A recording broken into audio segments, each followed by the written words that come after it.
পবিত্র কোরআনুল কারীমের তৃতীয় নম্বর সূরা সূরায়ে আলে ইমরান, এই সূরার ৩১ নম্বর আয়াত তেলাওয়াত করেছি। মূলত এই আয়াতটি আমাদের সবার কাছেই পরিচিত আয়াত। যারা মোটামুটি দ্বীনি নসিহত শুনে, বয়ান শুনে কম বেশি, তাদের সবার কাছেই এই আয়াতটা কম বেশি পরিচিত। এমন একটি পরিচিত আয়াতই আমি আপনাদের সামনে পড়ছি। মূলত রবিউল আউয়াল মাসে আমাদের দেশে নির্ধারিত কিছু মানুষ রাসূলুল্লাহ সাল্লাল্লাহু আলাইহি ওয়াসাল্লামকে নিয়ে বিভিন্নমুখী আয়োজন করে। কেউ র্যালি, কেউ মিছিল, কেউ জশ্নে জুলুস, ঢাক ঢোল বাদ্য, বিরিয়ানি খিচুড়ি, অনেক কিসিমের হই হুল্লোড়, ফুল দিয়ে সাজায়া গাড়ি, নবী সাল্লাল্লাহু আলাইহি সাল্লামকে মহব্বত প্রকাশের নামে এরকম অনেকগুলো আচরণ করে থাকে। কিন্তু আমরা যারা বিশেষ করে এক কথায় কওমি মাদ্রাসার উলামায়ে কেরাম এবং সারা পৃথিবীতে যারা আহলুস সুন্নাত ওয়াল জামাতের অনুসারী উলামায়ে কেরাম, তাদের সকলের দৃষ্টিভঙ্গিটা মূলত এটা, সকলের অথবা কমপক্ষে সংখ্যাগরিষ্ঠের, যে রাসূলুল্লাহ সাল্লাল্লাহু আলাইহি ওয়াসাল্লামের আলোচনা, মর্যাদা, বৈশিষ্ট্য, মানে নবী সাল্লাল্লাহু আলাইহি ওয়াসাল্লামকে কেন্দ্র করে যাবতীয় বিষয় সারা জিন্দেগীর জন্যই, সারা বছরের জন্য নবীজি সাল্লাল্লাহু আলাইহি ওয়াসাল্লাম রবিউল আউয়াল মাসের সাথেই সম্পৃক্ত নন। আর তিনি শুধু এই মাসের জন্যই আসেন না, তিনি 12 মাসের জন্যই আসছেন, সারা পৃথিবীর জন্যই আসছেন। এটা হলো একটা বিষয়। আরেকটা বিষয় হলো রাসূলুল্লাহ সাল্লাল্লাহু আলাইহি ওয়াসাল্লামের সাথে আমাদের সম্পর্কটা কি হবে, নবীজির বিষয়ে আমাদের করণীয় কি, এই কথা আল্লাহ তাআলা এবং নবী সাল্লাল্লাহু আলাইহি সাল্লাম নিজেই স্পষ্ট করে বলে দিয়েছেন। কাজেই এই বর্ণনার বিপরীতে কোরআন এবং সুন্নাহর যেখানে সুস্পষ্ট দিক নির্দেশনা আছে,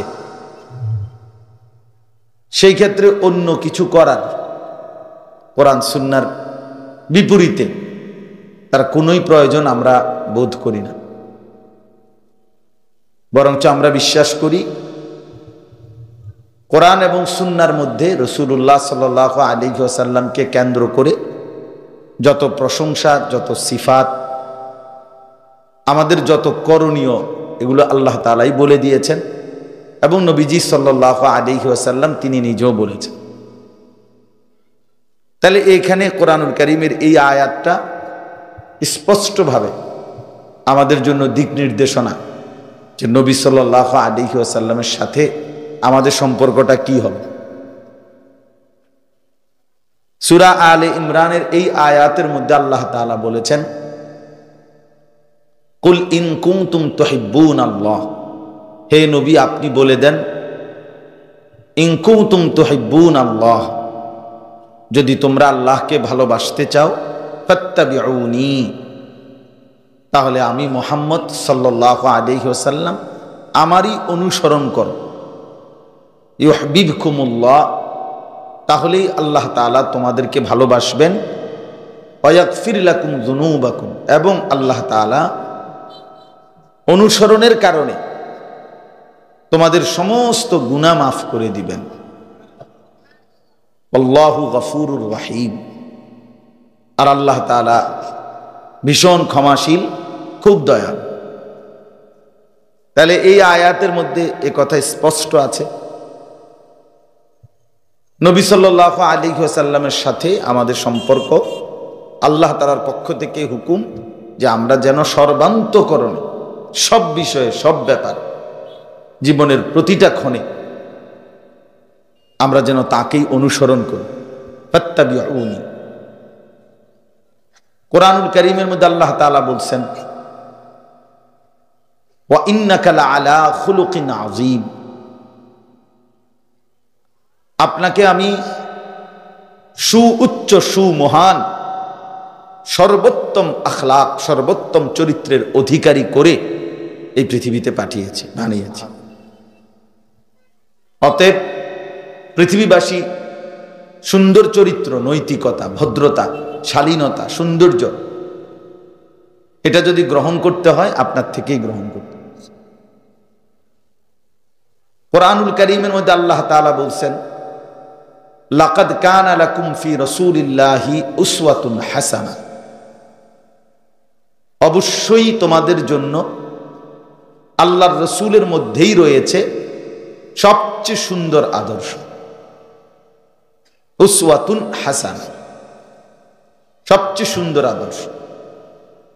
তাহলে বোঝা গেল এখানেও আল্লাহ তাআলা এটাই বললেন যে নবী সাল্লাল্লাহু আলাইহি ওয়াসাল্লামের মধ্যেই আমাদের জন্য সর্বোত্তম সুন্দর আদর্শ, অনুসরণীয় যত কিছু সব তার মধ্যেই আছে।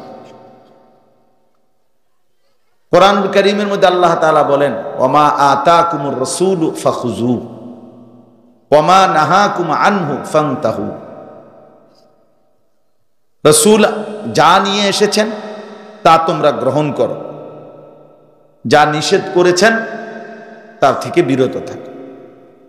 তাহলে এখানেও আল্লাহ তাআলা অনুসরণের কথাই বলছেন। তিনি যা করতে বলেছেন তা করো, তিনি যা ছাড়তে বলেছেন তা ছাড়ো। কোরআনুল কারীমের মধ্যে আল্লাহ তাআলা এভাবে বহু আয়াতের মধ্যে এই কথা বলেছেন, বারবার বারবার। কোরআনে আল্লাহ তাআলা বলেন, ওমা কানা লিমুমিনিন ওয়ালা মুমিনাতিন ইযা কাদাল্লাহু ওয়া রাসূলুহু আমরান আন ইয়াকুনা লাহুমুল খিয়ারাতু মিন আমরিহিম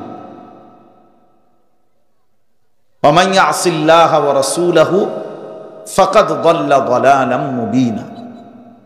আল্লাহ তাআলা বলেন, কোন মুমিন পুরুষ কিংবা মহিলা, মুসলমান পুরুষ হোক কিংবা নারী হোক, তাদের কারো জন্যই কোনো অধিকার নাই আল্লাহ এবং তার রাসূল কোনো ফয়সালা দেওয়ার পর, সিদ্ধান্ত দেওয়ার পর নিজস্ব কোনো মতামত পেশ করবে, এই অধিকার কোনো পুরুষ কিংবা নারী যেই ইমানদার পরিচয় দিবে নিজেকে, তাদের কারো জন্য নিজস্ব মতামত পেশ করার অধিকার নেই।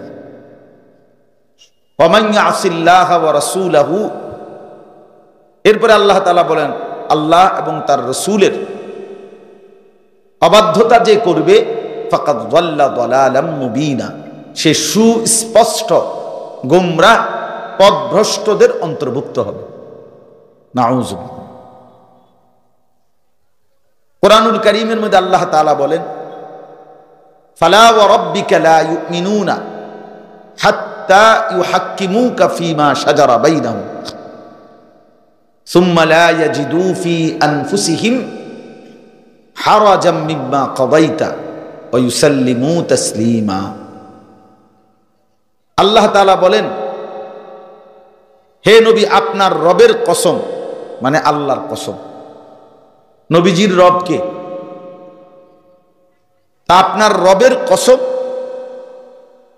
লা ইউমিনুনা, লোকেরা মুমিনই হবে না, মুমিনই থাকবে না, ইমানদারই হবে না, হাত্তা ইউহাক্কিমুকা ফীমা শাজারা বাইনাহুম, তাদের যাবতীয় বিষয়ে যা তাদের মধ্যে বিবাদ বিসম্বাদ, যেই কোনো বিষয়ে তাদের মধ্যে কোনো মনোমালিন্য, ঝগড়া ফাসাদ, অথবা যে কোনো বিষয় হয়, সেখানে যদি আপনাকে আপনার রায়কে চূড়ান্ত ফয়সালা না মনে করে, আপনার সিদ্ধান্তকে গ্রহণ না করে, তাহলে তারা ইমানদারি থাকবে না, ইমানদারি হবে না। এবং আল্লাহ তাআলা বলেন যে এটাও বলে দিয়েন, শুধু সিদ্ধান্তটা মেনে নিবে না পারতে এমন না, বরং আপনার সিদ্ধান্ত মানার ক্ষেত্রে তাদের অন্তরের মধ্যে সামান্যতম সংশয়, বিরক্তি, অসন্তুষ্টিও যেন না থাকে, তাইলেও মুমিন থাকবেন। আচ্ছা যাক, আর কি করার আছে, চেষ্টা তো করছি বহুত, না পারলে আর মানিয়ে নেওয়া ছাড়া আর কোনো উপায় নেই। এইটা তো মানা হলো না,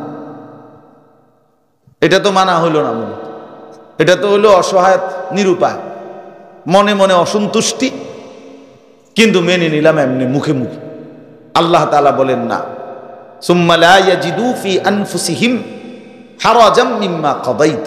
আপনি রাসূল যে ফয়সালা দিবেন, ওই ফয়সালার ব্যাপারে যদি অন্তরেও কোনো রকমের কষ্ট বোধ করতে পারবেন, তাইলেও মুমিন থাকবেন। ওয়া ইউসাল্লিমু তাসলিমা। এবং আল্লাহ তাআলা বললেন, বরং দায়িত্ব হলো সকলেই যেন পরিপূর্ণ আনুগত্য করে, পূর্ণ মেনে নেয়। তাহলে দেখেন এতগুলো আয়াত, আরো আছে, আমি তো হাফেজ সাহেব না, এজন্য পুরা কোরআনুল কারীম মনে রাখতে পারি না। আমাদের সভাপতি সাহেব আজকের মাহফিলের হাফেজ মাওলানা কারি আবু হানিফ সাহেব দামাত বারাকাতুহুল আলী, আমার প্রিয় বন্ধু, আমরা সাথী, একসাথে পড়ালেখা করছি। তো তিনি হাফেজ সাহেব, অনেক হাফেজ সাহেব আছেন। তো বলতেছিলাম কোরআনুল কারীমের এরকম অনেক আয়াত হাফেজ সাহেবরা আরো বলতে পারেন, যে আয়াতগুলোতে ঘুরে ঘুরে আল্লাহ তাআলা এই কথাটা বলছেন, আমার বন্ধুকে আনুগত্য করো, আমার রাসূলকেই আনুগত্য করো। আশ্চর্য হলো, শুনেন, এই সূরা আলে ইমরানের যে আয়াত, প্রসিদ্ধ আয়াত 31 নম্বর আয়াত, তার পরের আয়াতটা 32 নম্বর আয়াতটা খুব ভয়ানক, অনেক ভীতিকর কথা। এখানে আল্লাহ তাআলা, যারা শুনতেছেন মনোযোগ দিয়ে শুনেন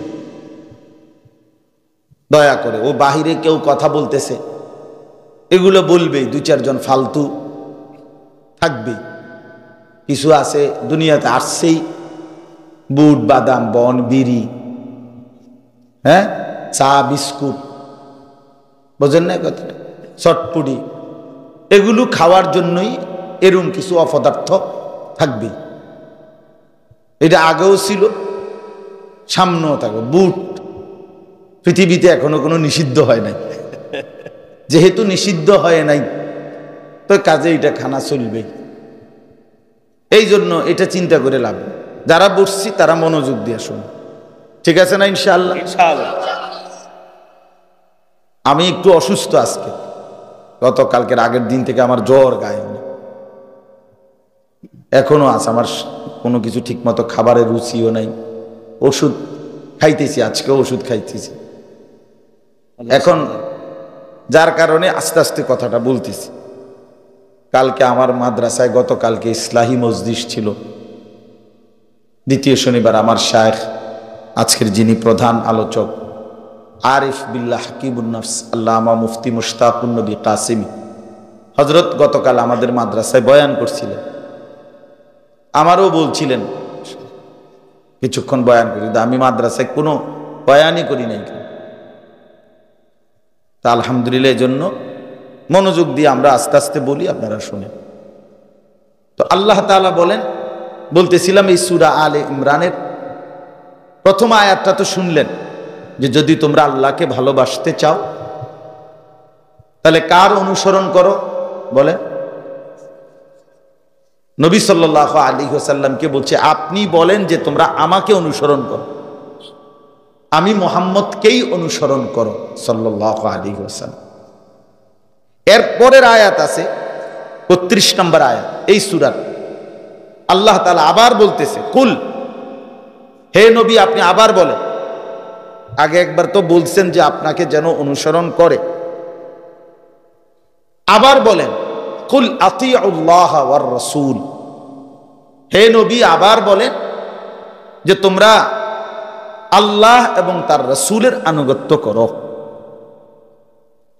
যে এই বান্দা শুনো, বা আবারও বলতেছি, নবীকে বলছে আপনি আপনার উম্মতকে আবারও বলেন তোমরা আল্লাহ এবং তার রাসূলেরই আনুগত্য করো। এইবার আল্লাহ তাআলা ধমক দিছে, ফাইন তাওয়াল্লাউ, যদি তোমরা বিমুখ হও, পৃষ্ঠ প্রদর্শন করো, অর্থাৎ আল্লাহ এবং তার রাসূলের আনুগত্য অনুসরণ থেকে মুখ ফিরিয়ে নাও, ফাইন্নাল্লাহা লা ইউহিব্বুল কাফিরিন, তাহলে শুনে নাও আল্লাহ কাফের বেঈমানকে পছন্দ করে না। কি বুঝাইতে চাইল? বুঝাইতে চাইল কি? যে রাসূলুল্লাহ সাল্লাল্লাহু আলাইহি সাল্লামের আল্লাহর আনুগত্য অনুসরণ, সুন্নাতের ইত্তেবা যার মধ্যে নাই, সে যেন নাফরমান বেঈমান হয়ে গেল, আর আল্লাহ তাকে ভালোবাসেন। কোন বেঈমানকে আল্লাহ ভালোবাসেন। মানে এই কথার পরে এটা বললো কেন? ফাইন্নাল্লাহা লা ইউহিব্বুল কাফিরিন। আগে তো এটা মুমিনদেরকে বলছে যে তোমরা আল্লাহর আনুগত্য করো, রাসূলের আনুগত্য করো। আল্লাহ তো মুমিনদেরকে বলছেন তোমরা আল্লাহকে ভালোবাসতে চাও তো মুহাম্মদ সাল্লাল্লাহু আলাইহি ওয়াসাল্লাম তারই অনুসরণ করো। এবার লাস্টে কি বললেন? যদি বিমুখ হও, পৃষ্ঠ প্রদর্শন করো, মুখ ফিরিয়ে নাও, তাহলে এটাও শুনে নাও কোনো কাফের, কোনো বেঈমানকে আল্লাহ ভালোবাসেন। তাহলে আল্লাহ রসুলের সিদ্ধান্ত থেকে যে মুখ ফিরাইয়া নেয়, যে নিজেকে পাত্তা দেয় না, এটা তো তার ঈমান কি আছে? তো নাহলে এটা বললো কেন যে আল্লাহ তাআলা কাফেরকে ভালোবাসে না? এ কথার অর্থ তো এটাই বুঝাইলো, আল্লাহ এবং তার রাসূলের আনুগত্য থেকে যে মুখ ফিরিয়ে নেয় তার ঈমান থাকে না। কতটা ভয়ানক কথা, কতটা ভয়ানক বিষয় বলেন। আমরা কিতাবে পড়ছি, ছাত্র জীবনেই পড়ছি, আহলে সুন্নাত ওয়াল জামাতের আকীদা হলো কোন মানুষ যদি আমাদের প্রিয় নবী সাল্লাল্লাহু আলাইহি ওয়াসাল্লাম 23 বছরে যা কিছু আল্লাহর পক্ষ থেকে নিয়ে এসেছেন তার কোনো একটি জাররা বিন্দু, ছোট্ট হোক, ছোট একটা বিষয় হোক, এটা একটা মেসওয়াকের বিষয় হোক, এটা একটা নখ কাটার বিষয়, মনে করেন একটা ছোট্ট বিষয় কেউ যদি অস্বীকার করে তাহলে সে বেঈমান, কাফের। আর 2 নম্বর হলো আহলে সুন্নাত ওয়াল জামাতের আকীদা, এটা আমরা শরহে আকাইদের মধ্যেও পড়ছি। অর্থাৎ কেউ যদি ইসলামের, আমাদের নবী সাল্লাল্লাহু আলাইহি ওয়াসাল্লামের আনিত এই 23 বছরের কোনো একটি সামান্য থেকে সামান্য কিছুকে বিদ্রুপ করে, ঠাট্টা মস্কারি করে, ইস্তেহজা অর্থ হলো ঠাট্টা করা, উপহাস করা, এই জেনে বুঝে ইচ্ছে করে উপহাস যদি করে, তো সমস্ত আহলে সুন্নাত ওয়াল জামাতের পূর্ববর্তী উলামায়ে কেরামের ফতোয়া এটা, ওই লোকও কাফের হয়, বেঈমান, ওইটাও কুফর। এজন্য 2 ভাবে কুফরি হয়। এক, ইসলামের যেই কোনো ছোট্ট বিষয়কে, নবীজির যেই কোনো ছোট্ট বিষয়কে অস্বীকার করা, এর দ্বারাও কুফরি হয়। আর ইসলামের যেই কোনো বিষয় কিংবা নবী সাল্লাল্লাহু আলাইহি ওয়াসাল্লামের যেই কোনো বিষয়কে উপহাস করা, ঠাট্টা করা, তুচ্ছ-তাচ্ছিল্য করা, এর দ্বারাও কুফরি হয়। কি ভয়ানক কথা! এক মানুষের জীবনের সবচেয়ে বড় সম্পদ তার ঈমান। ঈমান, এক জাররা ঈমানের বহুত দাম। স্বর্ণ যেমন অল্প, স্বর্ণের পাল্লাও আলাদা, স্বর্ণের বাটখারাও আলাদা। স্বর্ণ মাপার, স্বর্ণ যে সময় মাপে ওই সময় ছোট্ট বক্সের মতো যে এটার ভিতরে রাখে স্বর্ণটা মাপার জিনিসটা দেয়, এটা গ্লাসটা লাগায়া দেয়, ফ্যানটাও বন্ধ করতে হয়। এক সুতা নড়লে হিসাব ব্যামিল হয়ে যায়। অনেক সূক্ষ্ম, অনেক সূক্ষ্ম। তো ঠিক তেমনি ভাবে এক জাররা, এক বিন্দু ইমানের অনেক দাম। নবী সাল্লাল্লাহু আলাইহি ওয়াসাল্লাম হাদিসের মধ্যে ইরশাদ করেছেন, হাশরের ময়দানে আল্লাহ তাআলা সমস্ত জাহান্নামীদেরকে জাহান্নামে ফেলার পর বহু জাহান্নামীকে ধীরে ধীরে আবার তুলে জান্নাতেও আনবেন। এই আনতে আনতে শেষ আল্লাহ ফেরেশতাদেরকে এটাও বলবেন, আমার ওই বান্দাকেও জাহান্নাম থেকে তুলে আনো যার মধ্যে এক জাররা বিন্দু মিসকালু হাববাতিন মিন খারদালিন মিন ঈমান, সরিষার দানার চাইতেও সামান্য পরিমাণ ঈমান যার মধ্যে আছে, তাকেও জাহান্নাম থেকে বের করে নিয়ে আসো, তারও জান্নাত দিয়ে দাও, তারও জান্নাত দিয়ে। 99টা গুনার খাতা হাদিসে আছে। একজন ব্যক্তির গুনাহের খাতা 99টা আমলনামা, এক একটা খাতা চোখের দৃষ্টি যায় যেটুকু, মাদ্দুল বাসার, এই দৃষ্টি যেটুকু পর্যন্ত যায় এইরকম প্রশস্ত বড়। একটা মানুষের চোখের দৃষ্টি অনেক দূর যায়, তো এইটা চওড়া, চারদিকে স্কয়ার, এরকম প্রশস্ত এক একটা খাতা। তাহলে এইটি কি 10 টিকা খাতা নাকি? এই এত বড় 99টা খাতা গুনার খাতা, ওই ব্যক্তিকেও আল্লাহ নবী আরে আল্লাহ তাআলা হাশরের ময়দানে ডাক দিয়ে বলবেন, বান্দা দেখো তো এগুলো তোমার কিনা গুনাহ? বান্দা বলবে, হ্যাঁ এগুলো আমার। এগুলোই তার আমল মিজানের পাল্লাতে একটাতে দেওয়া হবে, আর ওই পাল্লাতে নেকি দেওয়ার মতো কিচ্ছু নেই। আল্লাহ তাআলা বলবেন, বান্দা আমার কাছে তোমার একটা ছোট্ট আমানত আছে, তুমি এইটা তোমার খালি পাল্লিটার মধ্যে দাও। তা আল্লাহ তাআলা কুদরতি হাতে ওই বান্দাকে এই ছোট্ট চিরকুট কাগজের টুকরার মধ্যে লিখিত কালেমা লা ইলাহা ইল্লাল্লাহর এই ঈমান, যেটা আল্লাহ তার নিছিল, যেটা তার ঈমান আল্লাহ হেফাজত করছে, এইটা তার হাতে তুলে দিবেন, দিয়া বলবেন, যাও এই ছোট্ট কাগজের চিরকুট এইটা খালি পাল্লাটার মধ্যে দাও। হাদিসে আছে স্পষ্ট, লোকটি তখন মনে মনে অবাক হয়ে বলবে, মা হাদিহিস সিজিল্লাত ওয়া মা হাদিহিল বিতাকা, হায় আল্লাহ, এতগুলো লম্বা বড় বড় 99টা খাতার মোকাবেলায় এই সামান্য চিরকুটটা দিয়ে হবেটা কি? দিলেই কি লাভ হবে? আল্লাহ তাআলা বলবেন, লা যুলমাল ইয়াউম, আরে বান্দা তোমার উপরে জুলুম হবে না, তুমি দিয়েই দেখো। ফাতুদাউল বিতাকা, তখন ওই চিরকুটটা রাখা হবে খালি পাল্লাটা। ফাতাশাতিস সিজিল্লাত ওয়া সাকুলাতিল বিতাকা, নবীজি বলেন সাথে সাথে সাথে সাথে ওই 99টা খাতার পাল্লি এটা উপরে উঠে যাবে, মানে হালকা হয়ে যাবে, আর এই কালেমার চিরকুটের কাগজটা দেওয়াতে এই পাল্লিটা ভারী হয়ে যাবে, মানে নিচে নিচে নেমে যাবে। এই লোক জান্নাতি হয়েছে। তাহলে ঈমান কত বড় সম্পদ, ঈমান কত বড় মুক্তির গ্যারান্টি।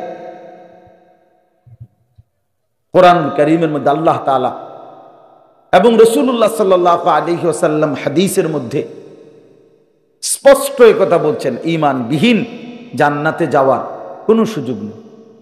কোনো বেঈমান, কোনো কাফের, কোনো মুশরিক, কোনো নাফরমান, কোনো বেঈমান, ঈমান ছাড়া ব্যক্তি সে যদি গোটা দুনিয়া 10-12 পাইয়া 10 বারই দান করে দেয়, এত বড় মহানুভব ব্যক্তি যে গোটা পৃথিবীটা সে দান করে দিছে, কিন্তু ঈমান নাই। তো কসম আল্লাহর, আখিরাতে পরকালে কবরে তার এই মহানুভবতার, এই উত্তম গুণের কোনো মূল্য নেই। কারণ কি নাই? ঈমান। এজন্য ঈমান বড় সম্পদ, কালেমা বড় সম্পদ। দাওয়াত ও তাবলীগের সাথী যারা দেখবেন, ওনারা খুব বলে, দিন রাত বারবার বারবার বারবার ঈমানের কথা বলে, ঈমানের কথা, ঈমানের কথা বলে। মাখলুক কিছুই করে না, আল্লাহ করে, আল্লাহ করে, এইভাবে বারবার এ কথা দিলে বসাইতে চেষ্টা করে। বলতে বলতে, শুনতে শুনতে শুনতে শুনতে সবাই একসাথে বদলায় না, কিন্তু অনেক মানুষ বদলায়। অনেক মানুষের ইয়াকিন হয় যে হ্যাঁ আসলে আল্লাহই করে, আল্লাহই দেয়, আল্লাহই খাওয়ায়, আল্লাহই পালে, আল্লাহ তাআলাই সুখ দেয়, আল্লাহ তাআলাই মুসিবত দেয়। অভাব আল্লাহরই ইচ্ছা, সচ্ছলতা আল্লাহরই ইচ্ছা। ইন্না রাব্বি ইয়াবসুতুর রিজকা লিমান ইয়াশাউ ওয়া ইয়াকদির। আল্লাহ তাআলা বলেন, নিশ্চয়ই নবী আপনি বলেন যে আমার মাওলা যাকে ইচ্ছে করেন রিজিক বাড়িয়ে দেন, যাকে ইচ্ছে করেন রিজিক কমিয়ে দেন। তা যাই হোক, কথাটা আমি এই কথাটা বুঝাইতে চাইছি যে রাসূলুল্লাহ সাল্লাল্লাহু আলাইহি ওয়াসাল্লামের অনুসরণ, ইত্তেবা, আনুগত্য, ইতাআত, এইটার ব্যতিক্রম, বিপরীত এক মুসলমান তার জিন্দেগীর কোনো বিষয়ে কল্পনাও করতে পারে না। কোনোভাবেই উচিত না রে বাপ, আমার জন্য না, আপনাদের জন্য, কারোর জন্যই এটা উচিত। যুবক ভাই, তোমাদেরকেও বলি, তোমাদেরকেও বলি, প্রতিনিয়ত তোমরা যারা মুসলমান পরিচয়ধারী হওয়ার পরেও ইসলামের লেবাস, পোশাক, ইসলামী চাল চলন, চুল, দাড়ি, টুপি, অজু, ইস্তেঞ্জা, টয়লেট, বাথরুম, খাবার, আহার, নিদ্রা, ঘুম, কোনো কিছুতেই যারা ভাইয়া প্রিয় নবী সাল্লাল্লাহু আলাইহি ওয়াসাল্লামের তরিকাটা কি এটা জানার কোনো পরোয়াই নাই, কদ্দুর জিগায়ও না, মাতেও না, সম্পূর্ণ বেঈমান, কাফের, মুশরিকের মতো, কোনো নাফরমান, কোনো সিনেমার নায়ক, কোনো ফুটবলের খেলোয়াড়, কোনো ক্রিকেটের খেলোয়াড়, অথবা এর চাইতে নিকৃষ্ট কোনো চরিত্রহীন কোনো মানুষ, যারা এক এক সময় এক এক ডিজাইন, এক এক চুল, এক এক ফ্যাশন বাজারে ছাড়ে, আর কিছু অপদার্থ সেগুলাকে অনুসরণ করে। এই যে ভাইয়া ছেলেরা, তোমরে বলি ভাই, তোমার মুসলিম পরিচয় মনে রাখো ভাইয়া। দুনিয়ার ভাত, মাছ, চাল, ডাল, দুনিয়ার ঘুম, আহার, নিদ্রা, এখান থেকে যান, কারো টানবেন না। যে জায়গা পায় না সে পরে চিন্তা করবে, এখন আবার খটর মটর করেন। এর সবগুলো লোকের আপনি একশুতে আগাইতে গেলে তাইলে আপনি কতক্ষণে ঠিক করবেন? আপনার দিকে সবাই তাকায় থাকে, যেমনি বসছে, আর জায়গা নাই এখানে। ও কোত্থেকে জায়গা আসবে গরমের মধ্যে? কান্দে উঠবো একজন আরেকজন। ওনারা যারা এখন জায়গা পায় না, ওনাকে বললেন সামনের বছর আইতো, নজরুল ভাইয়ের কাছে নাম জমা দিয়ে রাখেন, তারা সামনের বছর আইবো, আগে আগে আগে আইব। কি কন হুজুর? হ্যাঁ, হুজুর কইছে ধনু ভাই, আপনি এগুলা লিস্টি করেন, সামনের বছর কারা কারা ওয়াজ শুনবো এগুলা লিস্টি করেন। আচ্ছা ভাই, একটা মিনিট, মানে 10টা সেকেন্ড, একবার যান, একবারে যে দূর আগাইতেন পারেন মহব্বত করে একটু আগায়া দেন, যে দূর যার মহব্বত দেন, দেন, ভালো হইব। কথা বলেন না, কথা বলেন না, আগান আগান। ছাত্র ভাই তোমরাও আগাও, কথা বলেন না। আরে মক্তব ছুটি হইল নাকি? বলেন, আসেন, আগায় আসেন। ছেলেরা ভাই তোমরাও আগায় দাও। কথা বলেন, জি ঠিক আছে, এরপরে আর নাই, ঠিক আছে, এরপরে আপনি আপনার দায়িত্ব দিলাম। চলেন, তো বলতেছিলাম যে এটা আমাদের ভাবা উচিত। ভাবাও, ফালা ওয়া রাব্বিকা লা ইউমিনুন, কথাটা খেয়াল করে, এটা সাংঘাতিক বিষয় ভাইয়া।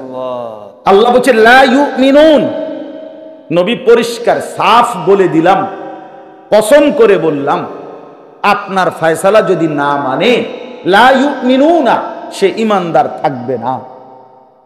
একেবারে বাংলা আয়াত,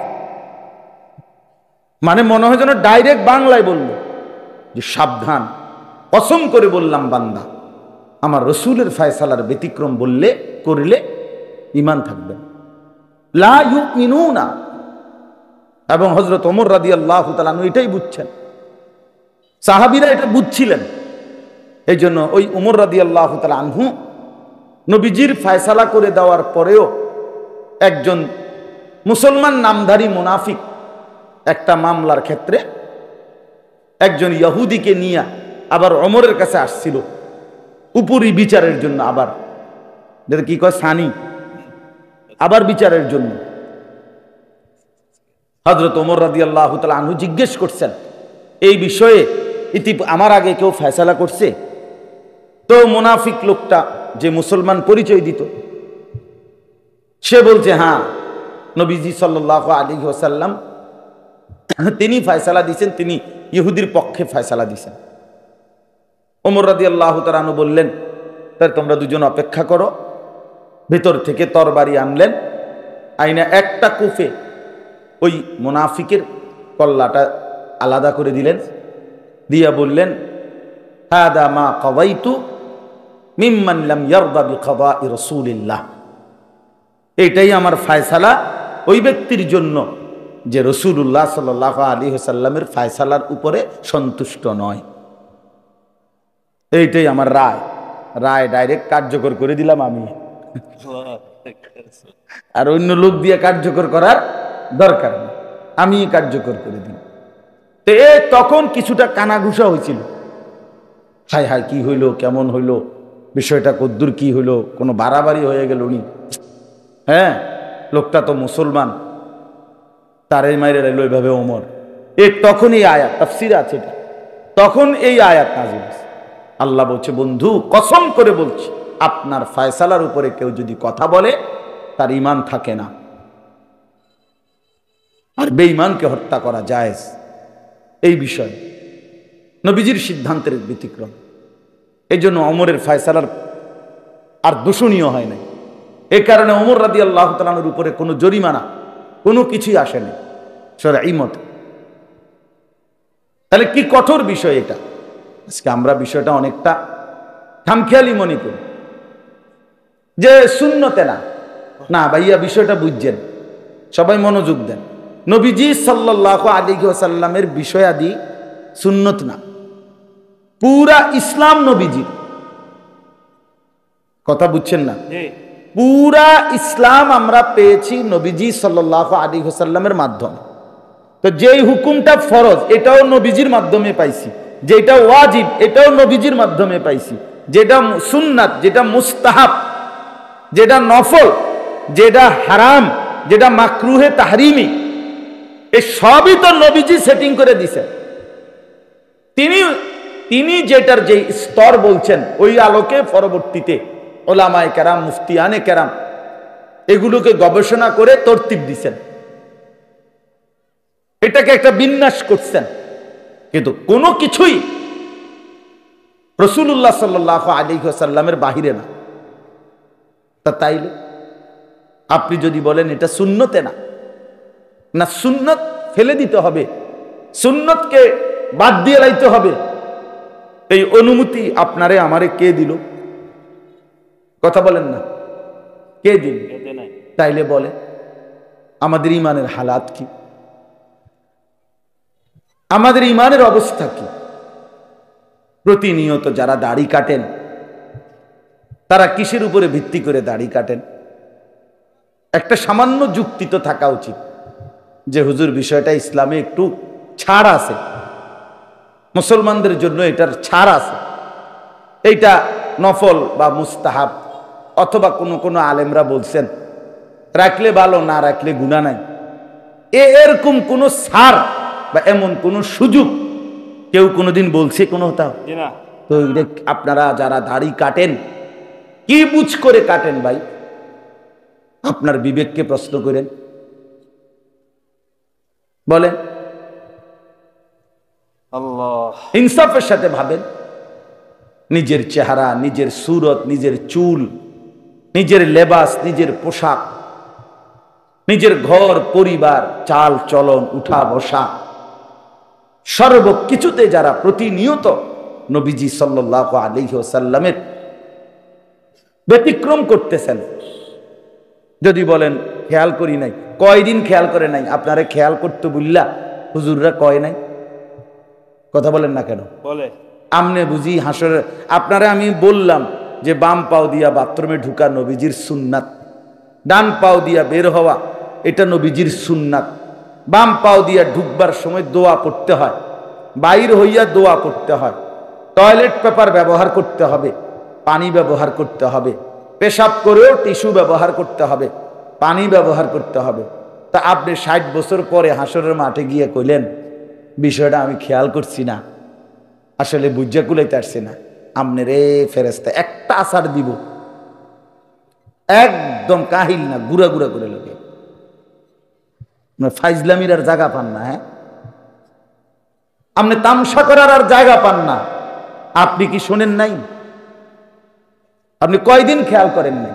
তাইলে ইনসাফের সাথে ভেবে দেখো ভাইয়া, যুবক ভাই তোমরাও ভাবো, প্রতিনিয়ত তোমরা যারা বিরোধিতা করছো, উল্টা করছো, তোমরা জানো এটা রসুলের তরিকা না, তোমরা জানো এটা মুহাম্মদ সাল্লাল্লাহু আলাইহি সাল্লামের তরিকা না, তোমরা জানো এটা মুসলমানের পোশাক না, মুসলমানের স্টাইল না, এটা তুমি জানো, তোমার কলজার ভিতরে আছে এটা। এরপরেও তুমি প্রতিনিয়ত এর উল্টোটাই করছো, তাহলে এটা কি বিদ্রুপ করা হয় না? এটা কি অবজ্ঞা না?